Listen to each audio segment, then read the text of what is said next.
Now, on 105.9 FM and streaming worldwide on the WMAL app, O'Connor and Company. It's 7:06. It's O'Connor and Company here in your nation's capital. Thanks for starting your day with us. Coming up in 30 minutes, General Jack Keane from the Institute for the Study of War and from Fox News Channel will give us what he thinks is happening behind the scenes between Putin and Zelensky. 8:05, Dr. David Samadi on prostate gate. What did Biden and his doctors and the administration know, and when did they know it? That's coming up. I'm Larry O'Connor alongside Julie Gunlock. Good morning, Julie. Good morning. Well, you can call it a reconciliation bill. You can call it one big, beautiful bill. I'd like to refer to it as a massive tax cut. Actually, That's more right. important than just being a tax cut, it's the tax cut that Donald Trump promised when he was running for office, the tax cut that helped him win the election, and now the massive tax cut that could revitalize this economy and put us on a great path for prosperity just in time for the midterm elections. That is, if it passes. And if it isn't delayed. Joining us right now is Representative Ralph Norman, Republican of South Carolina, member of the House Freedom Caucus. We had your chairman yesterday, Andy Harris, on. So, Congressman Norman, thanks for joining us today. Oh, my pleasure to be with you, Larry and Julie. So now you were one of the 4 Republicans in the Budget Committee to vote against this, and I wonder now where things stand for you on this bill as it approaches a critical Rules Committee vote later this week. Well, first of all, Larry, the bill's some version of the bill is going to pass. The no votes early on that I was a part of, it's got some great things in it. Tax cuts, as you mentioned, that are going to revive the economy, and other things. But what we're trying to do, and we knew we had a second and third bite at the apple. So for your listeners, it's going to pass, even if we have to get 2 bills. But I don't know how many more downgrades America has got to go through before we realize there's not a spending problem. It's not an income problem. It's a spending problem. 16 nations now have a higher debt rating than America. That being said, we did pass it through Sunday night at 10 o'clock. Yeah. Over the weekend, we got some changes, but it's changes that really every American, every congressman, every senator ought to be for. Why should able-working Americans who choose not to get a job get a government paycheck? Why should illegals get a paycheck? Yeah. And the IRAs. So I don't disagree with you. I think we have a spending problem too, 100%. The problem is, the problem. It's numbers. The math doesn't lie. The same way the math doesn't lie about our spending and our debt and our deficits. The math doesn't lie when this bill goes to the Senate and they can't cobble together enough votes to get it because there aren't enough Republicans on board with what you want to do. I don't even think there's enough Republicans in the House of Representatives on board with what you want. So since we can't get the Ralph Norman bill, what are you willing to vote for? In other words, the president's coming to the House today. Are you for the bill as it stands right now? What more do you want to hear from the president today? What I would like to hear is for the president and he's got a tremendous amount of power. He's got a tremendous amount of leverage over every lawmaker. What I would hope for him to do is for the blue states that are holding out, particularly on its assault provision, taxes, to get behind this. We're adding $4 trillion to the debt every year anyway with this. Let's get behind making some modest cuts, and I'm in. I think ultimately we will get there. Now, I've been down this road before, Larry. Rush, get it right now. We're voting at 1 a.m. tomorrow, 1 a.m. We'll probably vote after that in that morning, Thursday morning. But people, we've got to read the bill. This isn't a Nancy Pelosi pass it, then read it. It's 1,400 pages long, and it's not too much to ask. Now, the Senate's going to sit on it. This rush, get it. And I know the president wants it because he has the momentum. But, we've got to get at least the things that will get this country back on a financial track. If we don't now with reconciliation, we may never have this chance again, particularly with the midterms coming up. I think that's one thing that worries people with the midterms. Americans are struggling and terrified of their taxes going up. And I think, you mentioned we might get more than one bill. I mean, you mentioned in a tweet, Medicaid spending up 51% in just 5 years. I agree. We need to get this under control. But there is this fear, I think, among the American public that the taxes will go up before this is done. How do you message to the American people that if this bill is passed, there's still so much work to do? Because I think people think of this as just the big, beautiful bill and then it's done. How do you message the American public that there's more work to be done? Well, by what we're doing, we delayed it the first time, and not delayed it by 2 days. And all we're saying is let's curb this spending. The reason we're being downgraded is we really haven't cut the spending. Republicans campaign on it all day long, but the bottom line, Julie, we're gonna get the tax cuts in place. That's a given, and it's just a matter of getting the other things so that we're on a trajectory that we're not continually being downgraded. I want to try to get some specifics if we can. So you just said that you want the president to tell these moderate or blue district Democrats to get on board. You said with the SALT deductions, that's the deductibility of state income taxes. What specifically? Because they're ready to get on board, but they want the deductibility at a certain level. You all want it at a different level. What do you demand, or what do you want right now with SALT? Here's a specific, Larry. The deduction now is $10,000 per property. They want to raise it to 30. That's fine. Well, they said they wanted to raise it to 100. That's more than some people make in the South. But they want to raise it to 30 is what they have rejected. But let's say they get it to 40. Pay for it. Find us a way that they pay for it, like we done with the 12 appropriation bills. The other thing I would tell you is the subsidies. We made a tremendous, over the 2 days that we've delayed, they took the subsidies that Donald Trump campaigned on cutting those day one, wind and solar, which is taken from nuclear. I'm sorry, the sun doesn't shine 24 hours a day. The giveaways. Who's standing in the way of those the Green New Deal stuff? Who in the House right now is standing in the way from that? Certainly not Republicans. Well, let's just say every dollar spent, every subsidy given in Washington, D.C. has an advocate for it, both Republican and Democrat. I'm not going to name names. All I can tell you is we only got 40% of them out. You should name names. They'll name your name, if they don't like you. You should name their name. That's how it's done here. Come on. We won't tell anyone. Well, you'll see it when the final vote comes out. But, look, I'm confident we're going to get it. I'm confident if we can get, let's say, 60 or 70% of the subsidies, which are giveaways, $7,000 per electric car, that's not right. Able working Americans who sit on the couch and eat Fritos, that's not right. The FMAP, the 90% that the government gives for every dollar the state puts in, is not right. All I'm saying is I can name you 100 examples of easy things to cut if people would look beyond their own, own well-being and their own district's interest. Yeah. One last question. You said rightly that the president does wield a lot of influence right now in this country and in your caucus, the Republican caucus, that is, and the Freedom Caucus. It seems to me there's two pressure points right now. One pressure point is concern about those blue state Republicans who, if they lose in the midterms, Hakeem Jeffries gets the gavel. And people like you. Now, I want to make it personal, Congressman Norman, because I've known you for a while. You endorsed Nikki Haley for president. You eventually, of course, endorsed President Trump. And you are now standing in the way of his desire to have this bill taken care of. Do you worry that very influential President Donald Trump will actually endorse an opponent against you in a primary? And will that actually motivate how you decide to vote on this? They already said they're going to do that. You're already being primaried. Yeah, that's what they've. Yeah, and this isn't new news. They take it out on people they think that are getting in their way. I'm not. We're making it better. I will never say one bad word about the president. Yes, I endorsed Haley, and I did the right thing for me. Yes, if he wants to primary me or whatever, I'm fine with that. This is bigger than Ralph Norman. This is for the country. And, you can't look at it just that personally, in my opinion.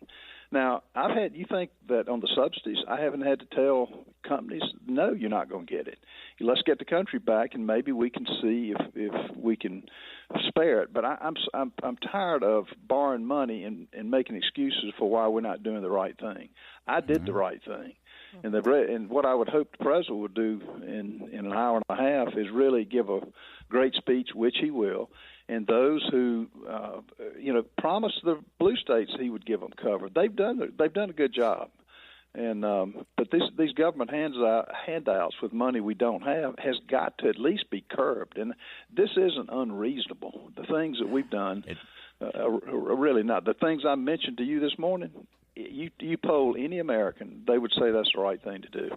It's always a good conversation with Congressman Ralph Norman, and you can just sort of, it sounds like you just woke up and had a low country boil before you came on there. I just love that. hot cup of coffee. There it is, same thing. Thanks, Congressman Norman. Always good to talk to you. Thanks. South Carolina. North Carolina defers to South Carolina.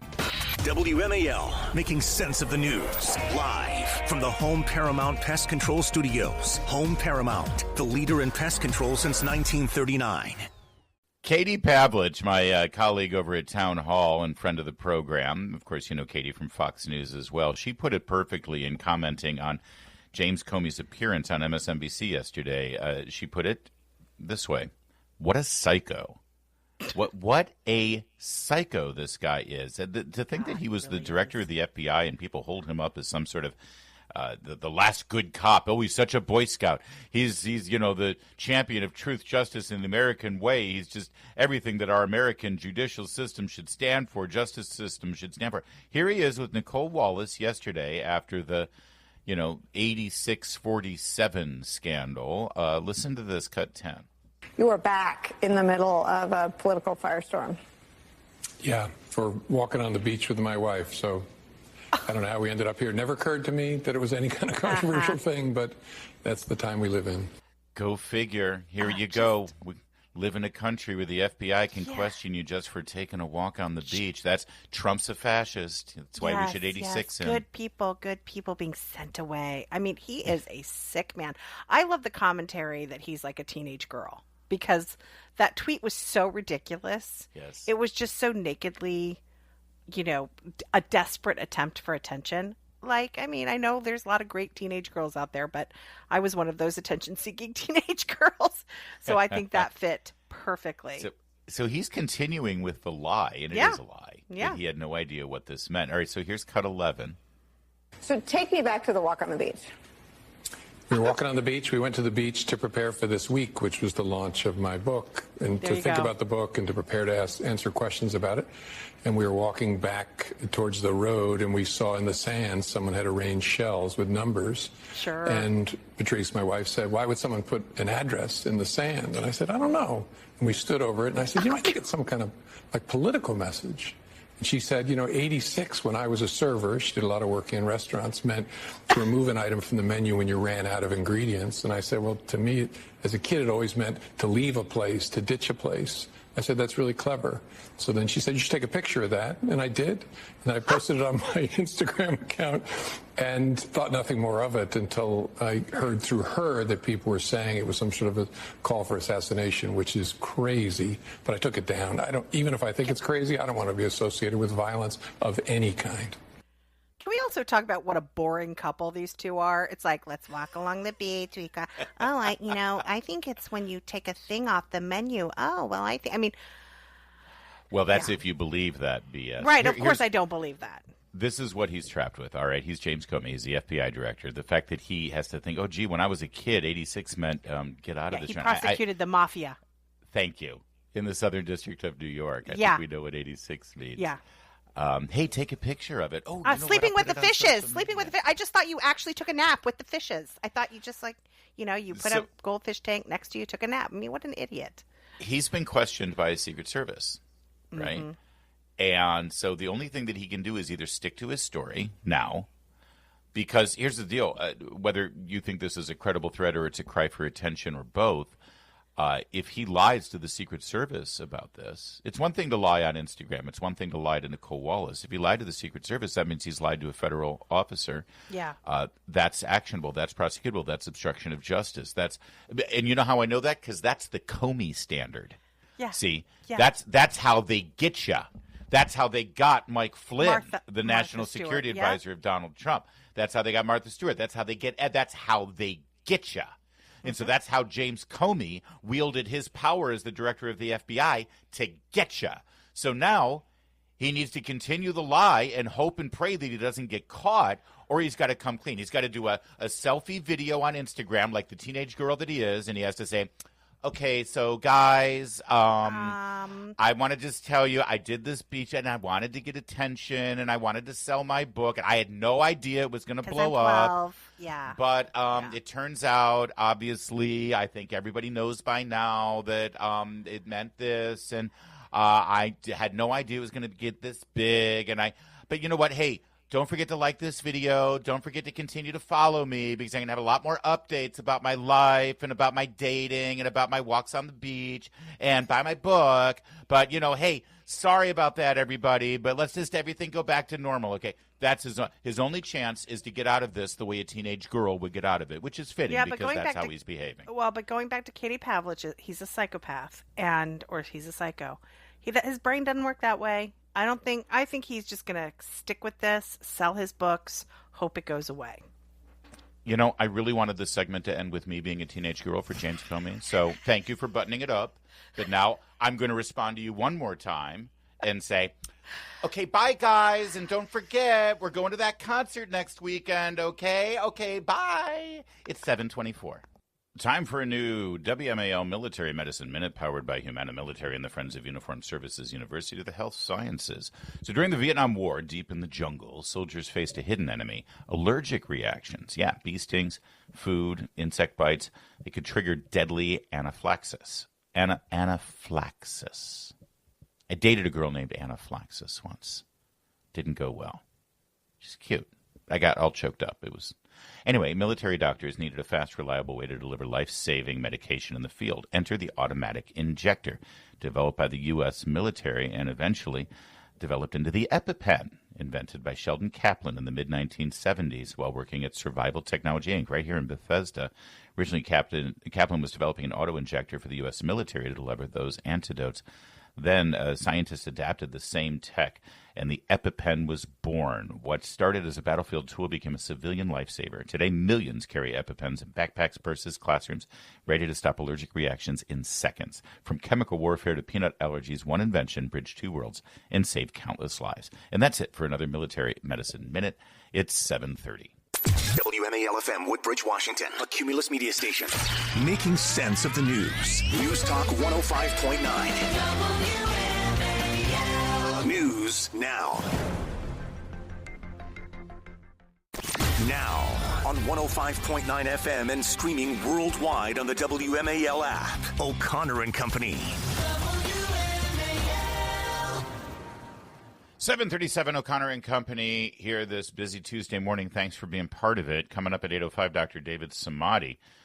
He appeared with Megyn Kelly yesterday. He appears with us today to talk about, the Biden cancer diagnosis and, the truth behind it, perhaps, or at least what we can glean from it. I'm Larry O'Connor alongside Julie Gunlock.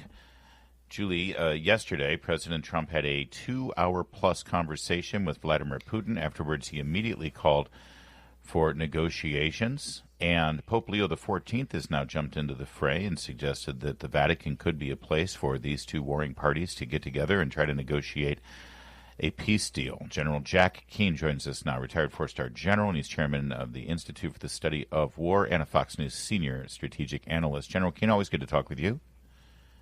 Yeah, delighted to be here, Larry. Well, from your position here, what do you see in the president's statement, the length of this phone call, and where things stand now? This also on the heels of Secretary of State Marco Rubio and Vice President J.D. Vance meeting with Volodymyr Zelensky in the last 48 hours as well. I think it's pretty much more of the same, and when you reflect on what's happening here, President Trump's motivations during the campaign and since he became president is to end this war. He genuinely and I think sincerely wants to stop the killing. He refers to it as a bloodbath. And he also would want to maintain good relations with Putin going forward. Where Putin is coming at this is quite different. He rejected the ceasefire again. And when you look at it from the perspective of Putin, because it's not in his interest to go to a ceasefire, he fundamentally believes if he goes to a ceasefire, then the pressure is off the administration to grant him major concessions. Given the president's motivation to stop the killing, what Putin has done, it's in his interest to keep the war going to get major concessions. So he's increased the targeting of civilians. He has pumped new recruits to the front line with less than a month's training. The casualties on the Russian side have gone from the high 30,000 per month during 2024 to now in 2025 to the high 40,000, edging up to 50,000. In other words, he is interested in keeping that bloodbath going to put pressure on the administration. He also drags out negotiations, as we have seen for weeks, and it's going to happen again with the Ukrainians wherever they meet. The place is irrelevant. He'll drag these negotiations out because he knows the president wants to do this with a sense of urgency, and he wants to put pressure on the president and Zelensky to make concessions. The third thing that's happening, he talks to the president and tells him in so many words, I have the same objective you have. I want peace, and I want to normalize relations with you so we can get back to having good trade relations for the economic benefit of all of us. Why is he saying that to the president? Because he doesn't want the president to slap sanctions on him. And the sanctions they have in mind now, oil, gas, uranium, and its impact on the countries that are doing that would be significant. So that's the motivation going in here, and it's not surprising. Rejection of ceasefire, going to negotiations, which would likely be dragged out some more, all in Putin's interest. It's time to get tough with him and take the gloves off. Yeah, and meanwhile, Russia continues to strike Ukraine. We saw that this week. I mean, when you say it's time to get tough, what would your recommendation be for Trump? I mean, he is continuing to talk to him. It seems like from the White House that they think that this is progress. And I agree with you. These negotiations for a ceasefire, these negotiations to sit down, they're not talking about a ceasefire. They're negotiating, sitting down. So, and I agree with you. He's going to it's going to take forever to get to that point. What would your what's the next step for Trump? There's no amount of negotiations, Julie, that are going to take place here. They're going to get Putin to make major concessions because he wants Ukraine vulnerable so that he can eventually take it over. He's never given up that aspiration. The only thing he really understands is force. And in this case, the economic package that Lindsey Graham and 72 other senators have put together are crippling sanctions. He has economic woes already as he put his whole economy on a war footing, and that's deprived him of certain revenue sources by doing that because he's spending so much money on the defense industrial base. So he's in a poor position to accept these sanctions, and that's why he plays so nice with the president, not wanting to ruin the relationship. He knows if the president hits him hard with sanctions, the relationship gets ruined. And he's hoping that the president maintaining those relationships will actually give him the leverage he wants. So that has to happen. The second thing is robust military assistance. That is something that Putin pays close attention to. And he knows full well, look, in 39 months, he's pretty much in the same place he was when the war began. When you look at an ISW, Institute for the Study of War map, 39 months later, and all of these people, 900,000 casualties, he has nothing really to show for it, and he knows full well that the reality is he has got to get these concessions done, and that's why he's willing to do it. And if military aid is continuing to flow, that means on the 40th month, the 41st month, the 42nd month, he's not making much progress because he can't do that. He cannot take the country down if they're receiving assistance. All right, we got to leave it there, General Keane. Thank you for joining us. All eyes are on these negotiations, and hopefully something will come of it. Appreciate it. It's 7:43. Making sense of your world. Greatly appreciated. News Talk 105.9 WMAL. I love listening to you. Making sense of the news. Later this morning on the Chris Plante Show, the latest Democrat Party suicide bomber believed that all traditional values were pointless and useless. 9 a.m. on WMAL. Yeah, he's running. He's running all right. Governor Westmore is running for president. I know he's going to say that he's running for re-election in Maryland. He's running for president after turning the economic ship of Maryland into another downgrade of their bond rating, after raising taxes, after piddling away a budget surplus that was handed to him and turning it into a budget deficit, after driving businesses out of the state. He's running for president. There's two key indications that prove that he's running for president. First, here he was recently on The View when asked specifically about this. I am not running. You're not? I'm not running. It's saying that. You're saying that for sure? I'm not running. Yeah, so he's running, obviously.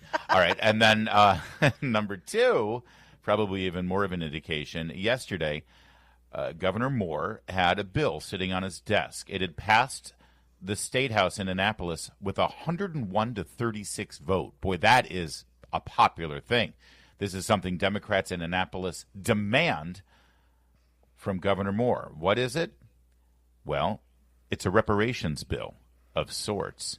The Maryland Lynching Truth and Reconciliation Commission and the State Commission to coordinate the study, commemoration, and impact of the history of legacy of slavery in Maryland came up with the bill that would have provided money, an apology, down payments for homes, debt forgiveness, tuition payments, waivers for higher education, a whole lot of reparations. Westmore vetoed it. Oh, he's running for president. He is absolutely running for president. This is sort of his Sister Souljah thing, I suppose, and he'll be able to say, "You see, I'm not a crazy radical demand reparations African American. I'm friendly and nice, and I'm not going to be marching in the streets, and I'm not." It's the Barack Obama plan. He might want to stop making Marylanders pay for abortion. That might also be a wise move if he's running for. I know they love more. I know they love abortion. There's some things you must do to be the Democrat nominee, and that is one of them. The other one is to literally be a drag queen. And I got to tell you, he's got high cheekbones. He could probably carry it off. What would Westmore's drag queen name be? Oh, I know. Westmore. More West. It's 7:52.